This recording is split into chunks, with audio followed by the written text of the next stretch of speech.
Le 23 juillet 2020, la Chine assouplira encore davantage les restrictions touchant aux investissements étrangers. En effet, la liste négative passera à 33 secteurs réglementés contre 40 actuellement. Conséquence, le chemin des ITE en Chine s'élargit toujours plus. Un assouplissement majeur décrit d'une manière fort simple par le quotidien économique français La Tribune. Dans le secteur financier, une entité étrangère sera désormais autorisée à détenir la totalité du capital d'une compagnie d'assurance vie et d'une société de titres. Or, jusqu'à présent, la participation d'une entreprise étrangère ne pouvait dépasser la moitié du capital. Depuis la pandémie de Covid-19, l'IPER et les investissements étrangers n'entraient pas dans les plans de nombreux pays. Certaines entités s'en sont même retirées. Mais la Chine en a décidé autrement, allant à contre-courant pour s'ouvrir davantage aux ITE.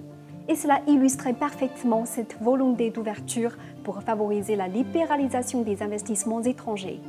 Toujours dans la presse économique française, Les Échos de souligner que l'appétit des investisseurs étrangers pour la Chine reste solide. Selon une étude du cabinet américain Rhodium, au cours des 5 premiers mois de l'année 2020, les capitaux étrangers entrés en Chine par le biais de fusions et d'acquisitions ont totalisé 9 milliards de dollars, dépassant en volume et en valeur les transactions chinoises effectuées à l'étranger, et ce pour la première fois en une décennie.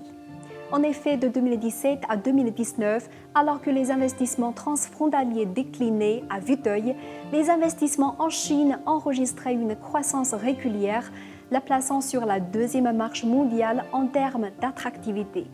Et Les Échos de préciser, les entreprises étrangères ont profité de la libéralisation de certains secteurs et de l'assouplissement des limites de propriété étrangère pour renforcer leurs activités en Chine. Volkswagen a injecté 1,1 milliard de dollars pour obtenir la gestion de l'entreprise commune établie avec son partenaire Anhui Jianghuai Automotive. Et JP Morgan contrôle depuis le 18 juin l'intégralité de la co-entreprise de fonds communs de placement établie en Chine. La pandémie de Covid-19 a cette année lourdement affecté les investissements transfrontaliers. Selon le rapport des Nations Unies sur l'investissement dans le monde en 2020, on constate une diminution drastique des investissements directs étrangers mondiaux, se combinant à moins de 1 000 milliards de dollars, soit une baisse de 40% que l'année passée et le niveau le plus bas de ces 15 dernières années. C'est dans un tel contexte sans précédent que la Chine a décidé d'accroître le degré d'ouverture à l'égard des ITE.